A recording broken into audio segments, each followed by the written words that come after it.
Welcome back to Inside Personal Growth. This is Greg Voice, the host of Inside Personal Growth. And I have Frederic Laloux joining me from Ithaca, New York.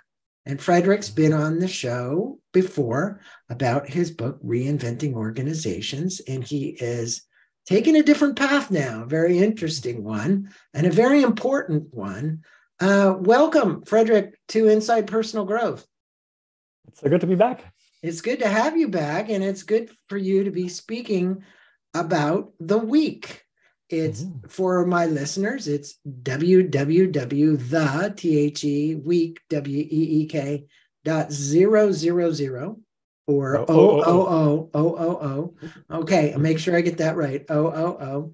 And we're going to be talking with you about it and this experience because I've actually gone through it.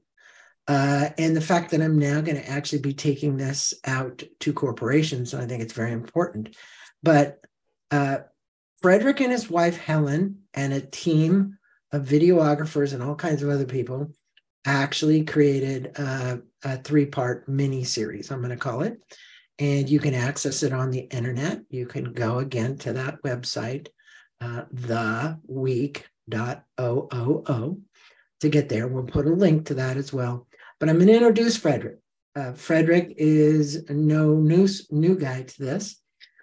He tries to square, not always easily, the many projects he's passionate about with his inner knowing that he's meant to live a simple life, spending much of his time as for family, whenever possible, in silent presence of trees. I love that. He is a celebrated business thinker and social entrepreneur. His seminal book, Reinventing Organizations, sold more than 1 million copies in 20 languages. It's widely considered to have opened up a new field of inquiry and practice into a more purposeful, soulful, and productive management paradigm. His thinking has inspired countless leaders, from startups to large corporations, from nonprofits to faith movements, from government agencies to founders of the most impactful climate movements, Sunrise, Extinction, Rebellion. His focus on the week, a powerful new approach to inspire mass mobilization to comfort the climate and environmental breakdown. For those of you who haven't heard his accent yet, because he hasn't spoken much yet, but he's going to, he was raised in Belgium. He currently lives in Ithaca, New York, as I said, with his wife, Helene, and their children. And prior to this, his past life was really different.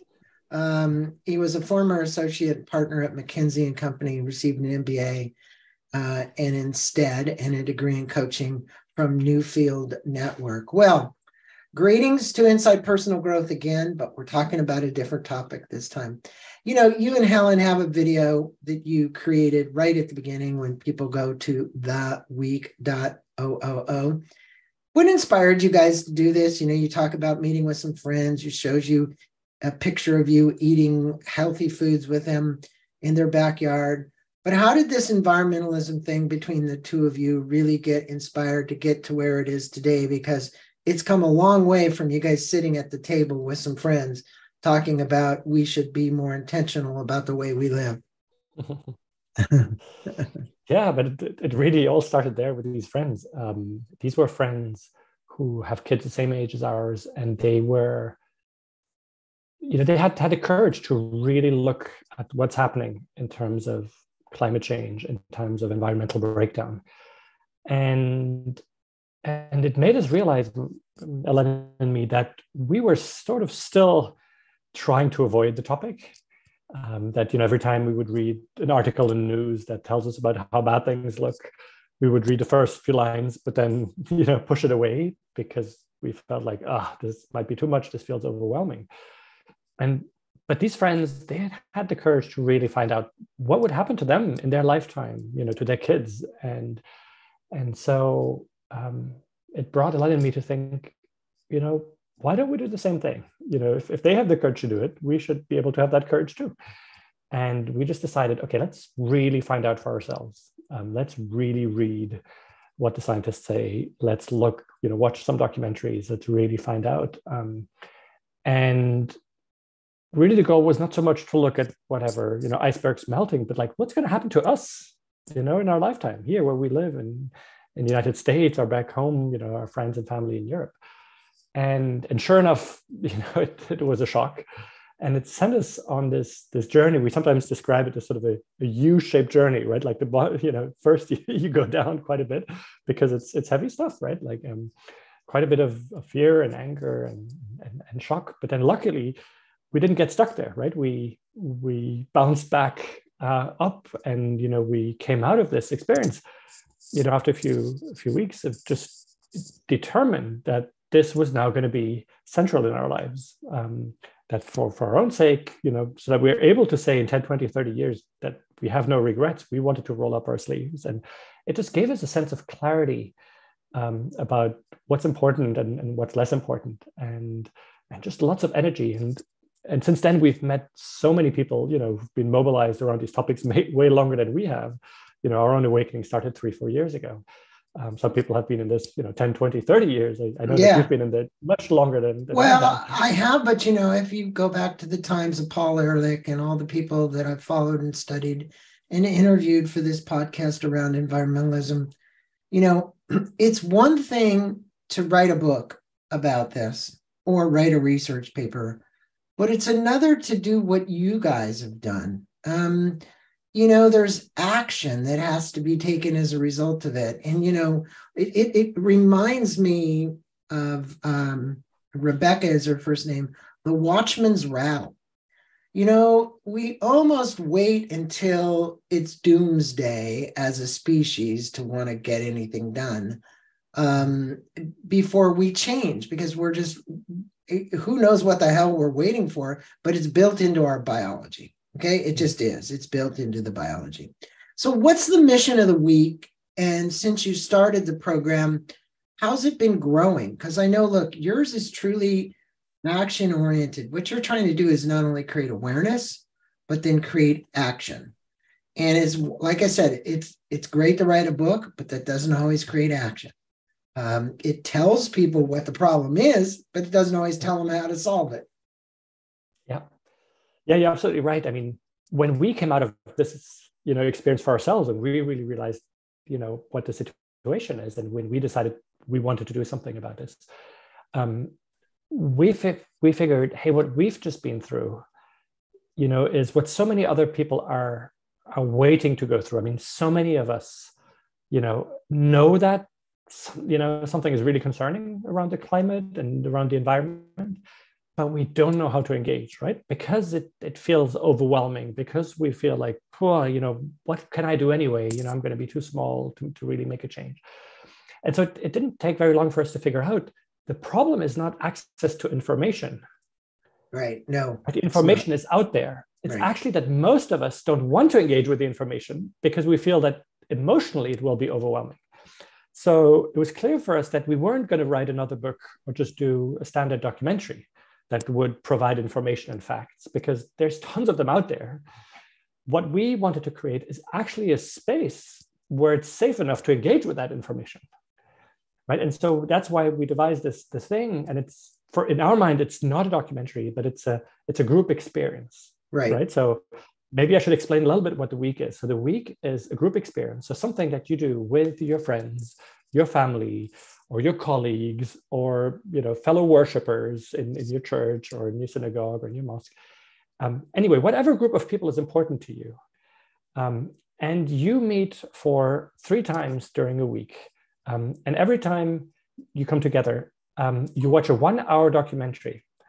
And in that, that documentary is a documentary we've very carefully scripted and written in order to make it possible to face these facts in a way that is both very profound, but is safe enough to actually go there, right? Mm-hmm. And not do what we've been doing for years before that, which was to try to push away the bad news. And so every time you come together for an hour to watch this documentary, and then we set up a conversation in your group for the next half hour. And you don't need to have a facilitator in your group. So whoever organizes this, we set up the conversation for you with a little video. And it's really in that conversation that the magic happens, because the group basically, discusses and shares what shows up for them as they go through the same sort of U-shaped journey that we've been through, right? That's what the 3 episodes do. So episode 1 is quite brutal. It shares everything that you might have been trying to avoid, but in a way that is very simple to understand, very much about like, hey, what's going to happen to me, to my children, in my lifetime? We ask people to calculate, how old will you be in 2050? And, how old will a child that's important in your life be in 2050? And I remember when I did that for myself and I realized, hey, in 2050, my children who are now 9 and 12 will be younger than I am today. And I feel pretty young. I realized like, wow, suddenly 2050 feels very close. And then we talk about like, what, do scientists say will the world look like at that time? So episode 1 is quite hard, but we make it safe enough to go there. And then you have a conversation with the group, which means that you're not alone in facing this. You're suddenly there with your friends, your family, you've all seen this together and you all process it together, right? And then you can't binge watch. That's one of the things. You actually have to sit with it for at least 4 hours. So, you actually really, grapple with this.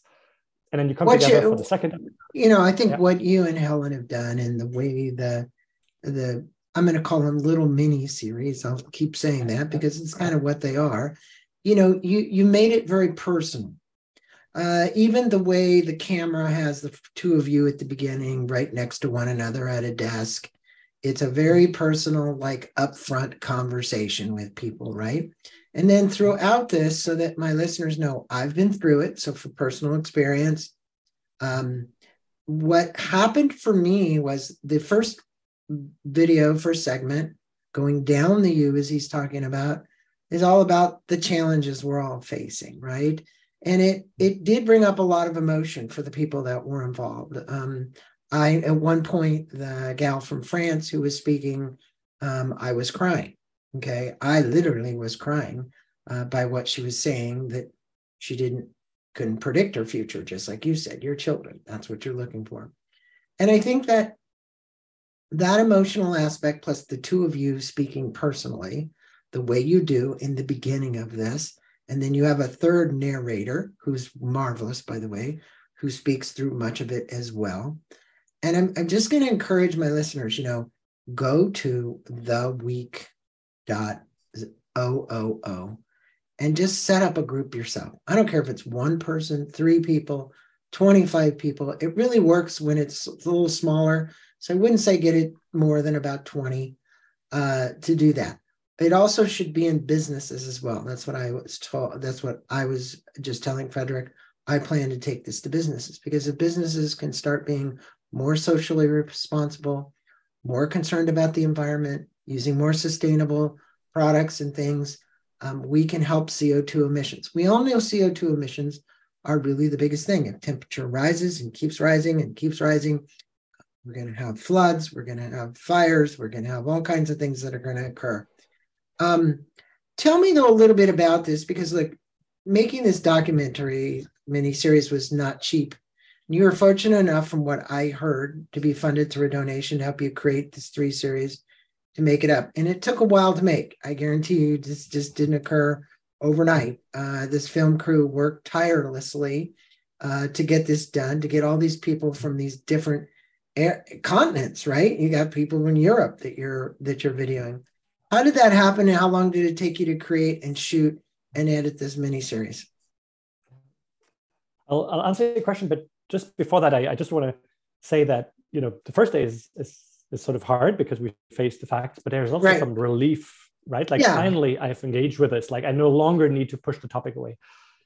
In the second episode, the bottom of the U, we sort of look how we got into this mess and how we cook it out. But then the third episode builds you up again, right? And it's full of inspiration. So people come out of this energized, and the virality we're already seeing is amazing. People are so energized by this that they tend to say hey, I've seen it at home, now I want to bring it into my organization, like you were saying. Or people see it inside a workplace and then they say hey, my wife or my husband and my friends need to see it. So it's I don't want people to think that it's only hard. It's just the beginning that is hard, but then actually at the end of it you come out of it really energized to do your part. So back to your question.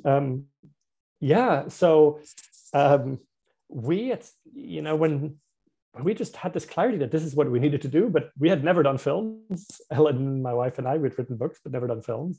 I didn't even know where to begin. Didn't even know how much it would cost. So, we talked to film teams and then get some idea of how much it would cost. And films indeed are expensive. And so I learned to fundraise, which I had not done before. And I was lucky that, my previous book had been quite successful. So there were a number of of sort of entrepreneurs that trusted me and just, made small, medium, or larger checks as donations because they believed in this vision, and that allowed us to fundraise enough money to make the films happen. And it took us 3 years to make it happen. We prototyped and tested this quite a lot.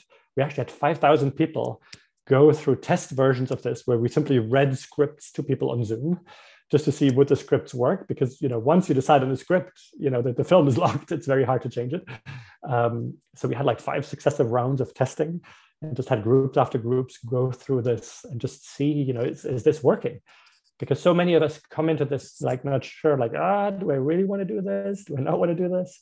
And again, what I've learned in the experience is that people tell us all the time, like, oh, I'm so relieved I finally engaged with the topic because I knew it was there and I wasn't really engaging. And I really do believe like that our children will ask us in 10, 20, 30 years, like, what did you know and what did you do? Hey, Daddy, why weren't you at the forefront of this? And so I want to be able to say, hey, I woke up to this and I did my part, and more than doing my part, it was joyful, right? I'm convinced that facing the climate emergency and environmental breakdown is going to be the defining adventure of the next decades, right? For humanity, there's no way around it. And so when there's an adventure, we have a choice, right? Like every generation that gets like a big adventure, thrown at them, people who had to free the world from fascism, or like, do you join or do you stay on the sidelines? And I much rather join this. And it's, well, it's a peace. It's a peaceful movement. Let's face it. I mean, we're all in it together, and it's all our individual actions that make up the grand total scheme of what's actually happening. And at its best, it's like, well, do I think about that flight that I'm going to take because of the amount of emissions that the plane is going to do, and I'm going to offset it with my carbon footprint. I noticed that CBS, even just the other night on a documentary, 60 Minutes, was profiling the air collection units for CO2 in Iceland, right? And now you're seeing oil companies like one of the big ones involved in building more of these plants all over the place that are collecting air intake and literally shooting the carbon down into the ground and making it harden. And basically, I think, look, that is at its one area. We don't know, Frederic, if that's going to solve the problem quick enough, fast enough. And I guarantee you it's not. It's going to be helpful. But I'm hopeful. And you have 3 main issues you address in the program. And what role do you believe technology could play in reducing this carbon footprint? Because, look, there are things going on that you know about, that I know about, and it might be good to share one of these things. And what is it that you believe? I know my son, I was talking to him about, just chat CBT. And he's, my son's very much an environmentalist and a minimalist, and he works at Adobe. And he said, look, what you guys don't realize is that all these computers that are running to run Amazon and to run Google and to run CBT are increasing our carbon footprint because they're using more electricity, right? And electricity is being created by fossil fuels. I don't think anyone ever gives that a thought. They're like, hey, we're just going to keep using this and we're going to keep developing that. What do you think technology can do to help us as we move forward? I mean, specifically on carbon, I think technology can play a huge role, right? And in particular, renewable energies, right? There's no doubt about it. Like if we want to get off fossil fuels very quickly, solar and wind, and to some degrees, new, much safer, smaller nuclear reactors will be the key to that. So there is no decarbonization without these new technologies. So that's great.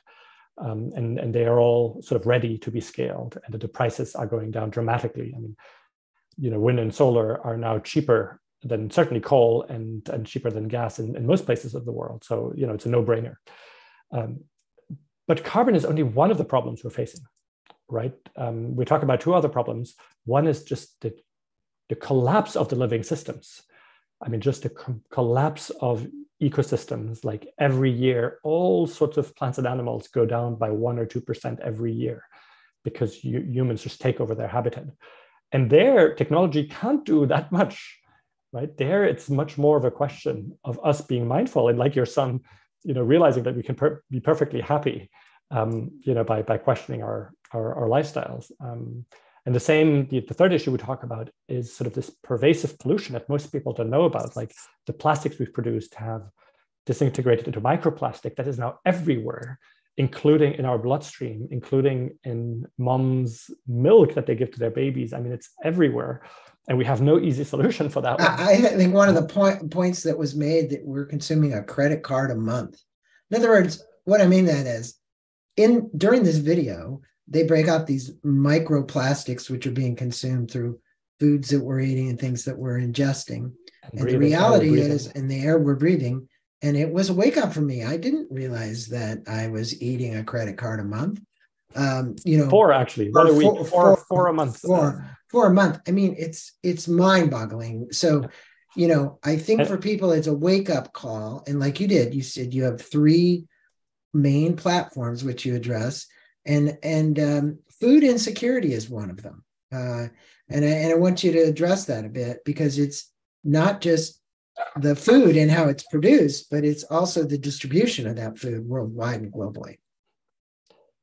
Yeah, I mean, so many people, when we think about, the environmental challenges, think about energy, right? We think about renewable energy and electric cars, and they have a big role to play.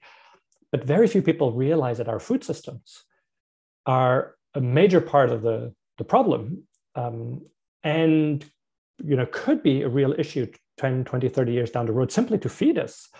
So they're part of the problem because 1/3 of all greenhouse gases come from our food systems, not from fossil fuel plants. So even if we go entirely renewable, we'll still exceed the warming that scientists tell us we should stay below just by keep producing the food the way we produce it. The food system is a pretty horrible system. Like if you actually look at factory farming, most of the factory farms, we have there's laws that we're not allowed to film inside them because what's going on inside them is so horrible that people aren't really allowed to know. Well, plus also, and I'd add too, and I don't know if many people know, but between the pesticides and the nitrogen-based fertilizers, nitrogen-based fertilizers are actually exacerbating the issues that the farmers are using to get the crops to yield what they need to yield, because they need a higher demand to supply it.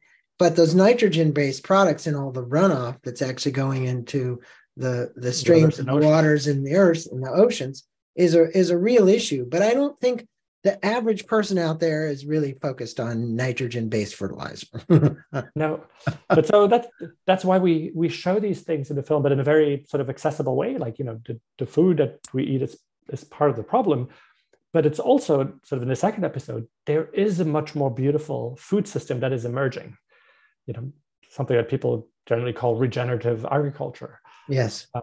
And there is a chance for us with regenerative agriculture to actually revive ecosystems and to make food much more secure. So one of the problems is now, as the world gets warmer and as we're lacking water, is that it's not clear if we can continue, to feed everybody. We cannot feed everybody right now. There's, a billion people who are lacking food, and we in the rich world are lucky enough that most people have access to food, but if you look at the bread baskets that we have in the Midwest of the United States or the European bread basket, they're all under threat from heat and drought and well, floods. the aquifers have been depleted in California. Here we're fortunate enough to have this huge rain which has kind of filled these aquifers again, but the reality is we're talking about over time, for my listeners, and they know that this is not like today immediate. It's for us to take action today.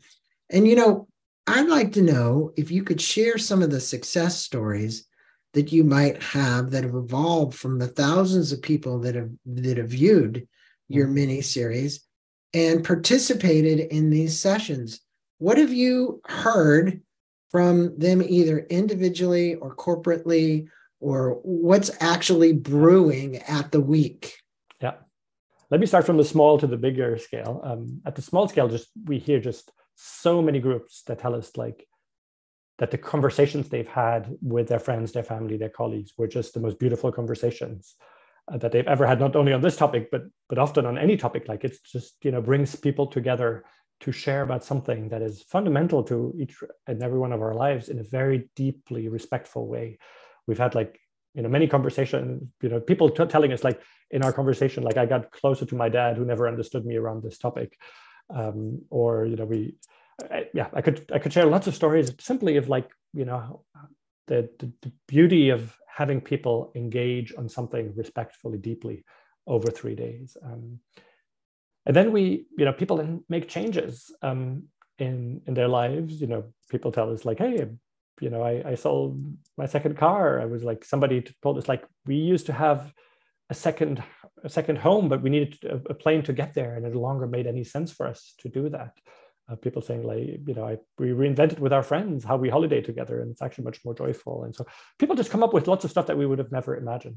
But knowing your background in businesses and consulting businesses and these memes, and also this economic structure we've built around consumerism, okay? Yeah. And you address it in it a little bit. You don't go super, super deep into this area, but I'd like to get it from the horse's mouth. Yeah. We have already indoctrinated ourselves as a species around this concept of consumption. And the more consumption we have, the more pollution, the more crap ends up in the landfills and the plastics and all the rest of the stuff that's there.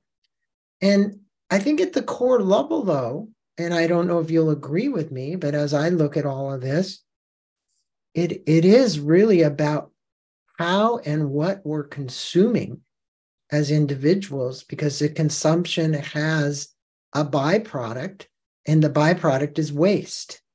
And I don't care what kind of waste it is. You even talked about the chemicals that are going into the system from consumptions of antidepressants and things that people are taking. It's getting into the waterways, and then it's in the water. And I mean, you take this down to the microscopic levels. Mm-hmm. But I would like you to just address from your standpoint, because you spent so many years inside corporate America helping businesses grow, right?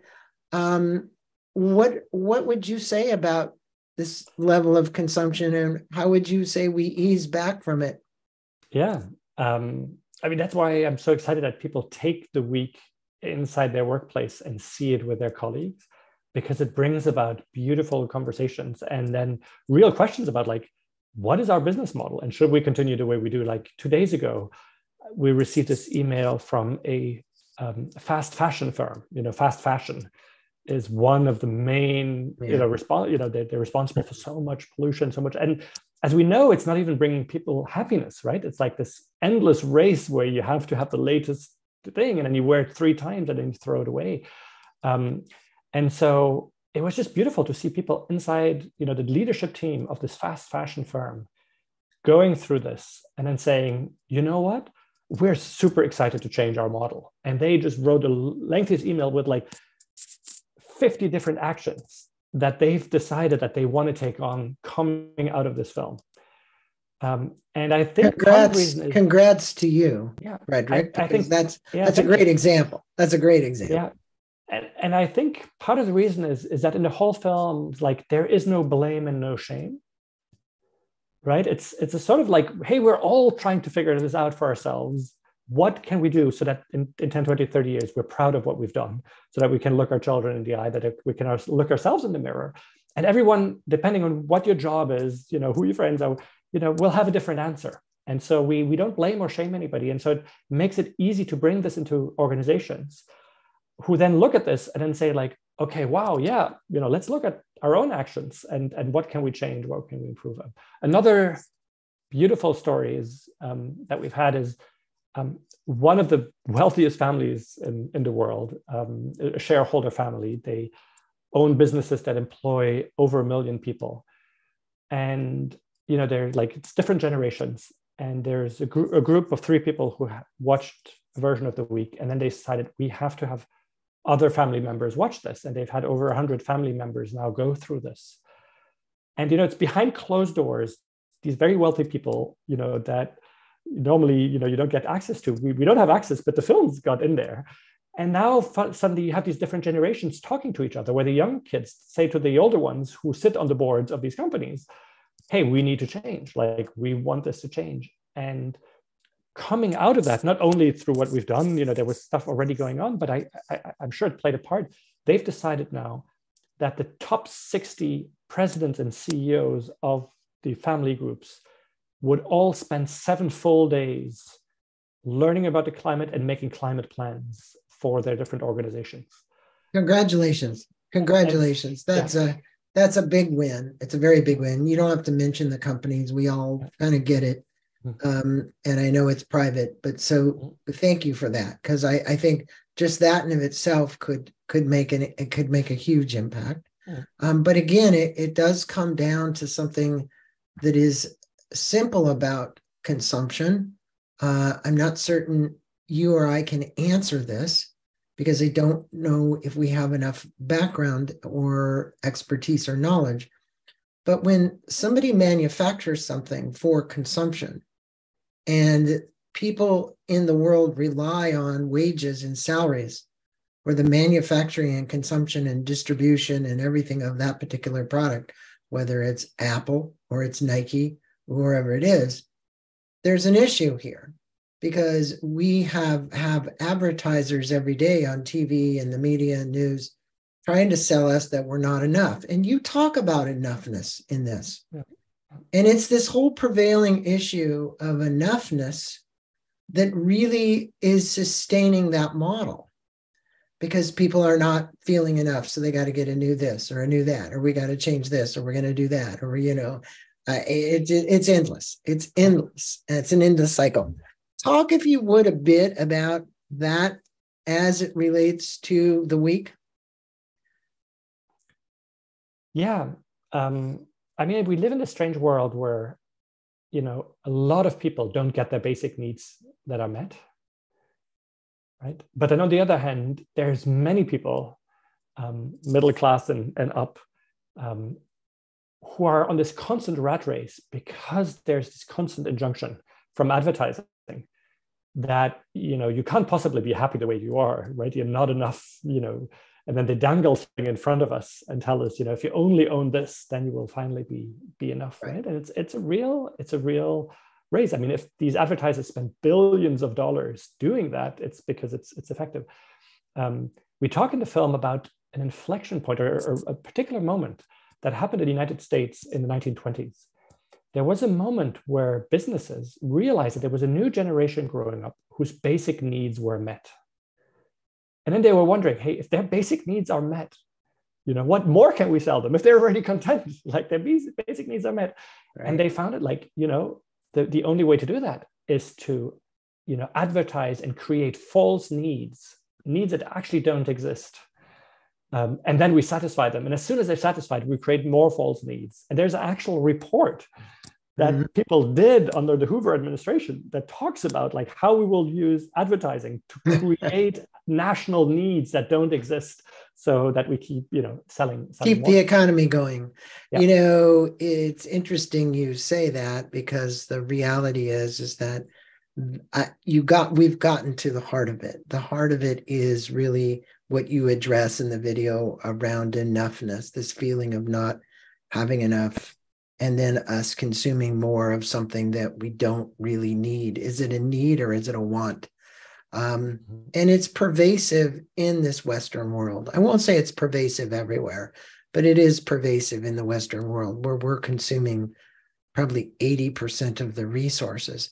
And I think when you look at happiness, because happiness is what underneath that is one of the psychological issues, that if I get that new car, or I get that new jacket, or I get whatever, it's going to make me happier. And the reality is the studies have shown, and I think our listening audience, whether you're making 50,000, I think it was, or 60,000 or 100, the degree of happiness didn't go up by the amount of money that you actually made. There's a certain point where it didn't matter if it was 50,000 or it was 100,000. You're not any likelier to be any happy. And I think that's the key. It's a key part of this. So, moving forward, I'm certainly going to continue to promote this. So what are your hopes for the screenings of the week as they continue to grow? What do you hope that can happen regarding awareness of the environmental issues? And how can each of us impact global warming, food insecurity, and sustainable farming? I mean, our hope is that it reaches as many people because we just need everybody in this, right? Like people who deal with the food system. They need, we need to reinvent the food system and move it to regenerative agriculture. Everybody who deals with energy, we need them on board, everybody. And so that's basically all of us. And so our hope is that, people will be so touched that they keep sharing it and it keeps going viral. Because people just come out of it and feel like, hey, I'm a better how many people have seen it now, approximately? So we've had 5,000 people do the test versions, and then we now just launched, and we must be now 20,000 people who've registered. Fantastic. And it's going to continue to be a movement and grow, and I'm going to do my damnedest to help it do that. And then to your question about like what people do, what we found is really interesting. Some people, they start with basically from a blank page. They just say like, hey, I have this job, and with this job, I can affect that. And that's what I will do. And they just come up with their own stuff. And other people tell us like, oh, just give us a list of things to do. And so on the website of the week, after you've, experienced it, you can just, look at this list, and you can basically start crossing things off sort of by order of importance. And so, some people like to use lists. Other people, start from a blank. I think you've taken an issue which could be daunting, and you've turned it into something very simple, and you've turned it into something where people don't, I know what I'm saying. I don't want to be rude. You don't have to think. Actually, watching this documentary is more emotional based. It stirs inside of you at a very heart level because of the way it's done. We understand at the fringes what's going on. We may not understand all the deep technical scientific data or information, but we do understand at a key ever. Yes. And you do that. You and Helen do a marvelous job of that.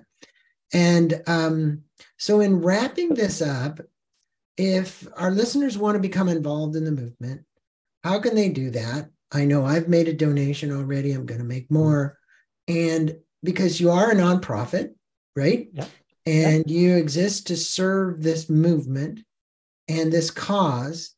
And so I guess the best way to get involved is just go to www.theweek.oo. Yeah. Mm-hmm. Yeah. And watch the introductory video with, basically Frederic and Helen talking about it. It's very simple. And then go up there and set your group up, and then send out an email. And then you'll get access to Vimeo, and you're going to have the access to these videos. And I've done this, folks, and it is very simple, very simple. You set up a time and a date, you send out an email, say we're going to meet on Thursday night at 7 p.m. Be there, be square. And so I think the process is really left up to you, but with Zoom and if you've got Zoom, you can make this happen. You can also do it in person, gather people in your home or in. Yep. You can do this to the big screen. And so when I go into corporate America, which I haven't done yet, but I'm literally going to just open up the internet, open up their big screen, bring people into a conference room and let them watch the video, and then create a discussion afterwards. Look, this isn't about the money, folks. This is about us making the shift as a society. So everybody who's out there listening, as a consumer, as the way in which you eat and consume products, the way in which you move around with your cars, and your trucks, and your SUVs, and all the other things. And it's for you to think about, every time I do this, what can I do to be more aware and environmentally sensitive about what's actually going on? So would that be a good statement?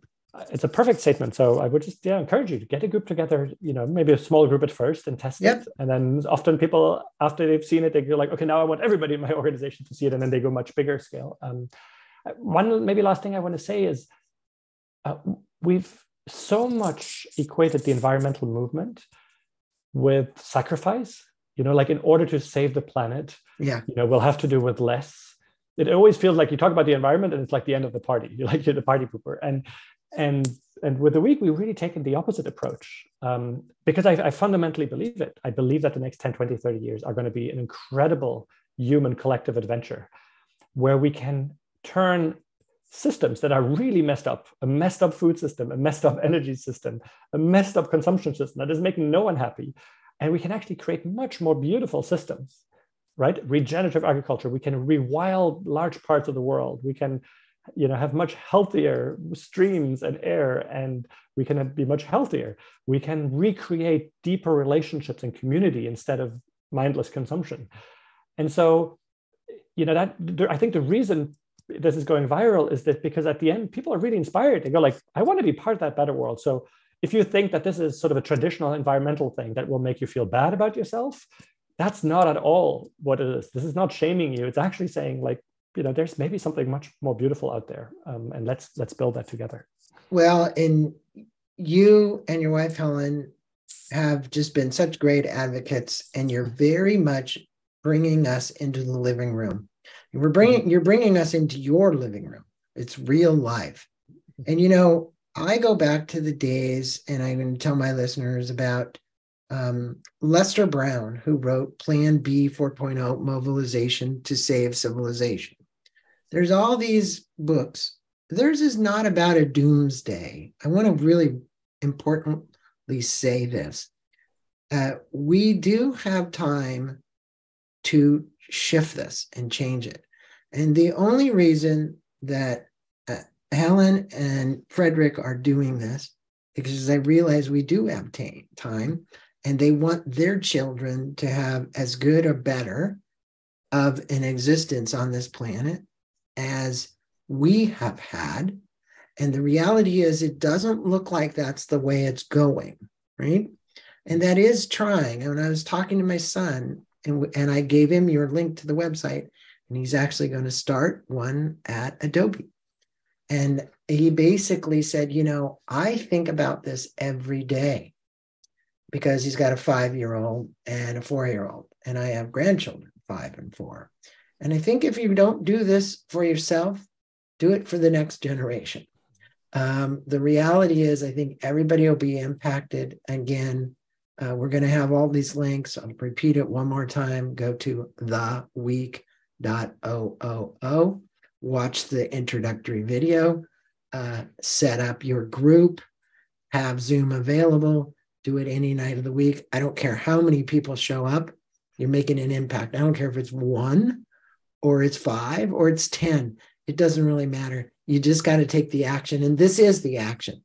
So thank you for being on Inside Personal Growth, Frederic, and talking about the week. It's been a pleasure. It's been an honor, actually. Thank you so much. Thank you so much. And thank you for, doing it and now bringing it out into your world. Not a problem. We'll just keep doing it. That's the way things move. That's why it's called a movement. Or wait, where is it? Where is it? It's Hola Movement. HOLOM, the Hola Movement. So thanks so much. Thanks. Thank you so much. Namaste to you. Thank you.